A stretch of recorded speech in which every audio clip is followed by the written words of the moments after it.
রাতটা ঝড়ো ছিল, বাতাসে একটা অদ্ভুত গন্ধ। শহরের এক প্রান্তে, যেখানে কেউ সাধারণত যায় না, আমি একা দাঁড়িয়েছিলাম। চারপাশ অন্ধকারে ঢাকা, শুধুই দূরের বাতির ঝলক। আমার ফোনের লাইট একেবারেই দুর্বল, কিন্তু তবুও পর্যাপ্ত ছিল না। প্রতিটি পদক্ষেপে ভয় যেন আমাকে জড়িয়ে ধরে। আমি মনে মনে বলছিলাম, কিছুই হবে না, শুধু চেক করব।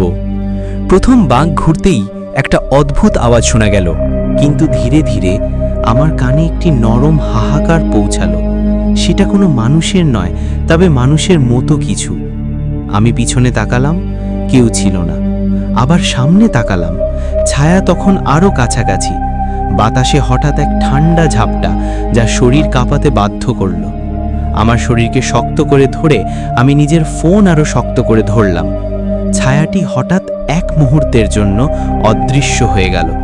মনে হলো যেন সময় থেমে গেছে। তারপর আমি শুনলাম, এখানে আসা উচিত হয়নি।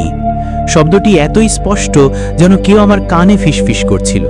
আমি চুপচাপ, কিন্তু বুকের মধ্যে ভয় বেড়ে চলল।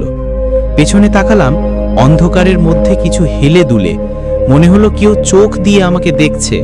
আমি ধীরে ধীরে হাঁটা শুরু করলাম। প্রতিটি পদক্ষেপে মাটি যেন আমাকে চুষে নিতে চাইছিল। বাতাসের মধ্যে হঠাৎ কোনো শব্দ, এক ধরনের কাঁপুনি। আমার হাত কম্পন করছে, কিন্তু চলতেই হবে। হঠাৎ রাস্তার এক কোণে একটি পুরানো দোকান দেখা গেল। দরজা অদ্ভুতভাবে খোলা, ভেতর থেকে অন্ধকারের ছায়া।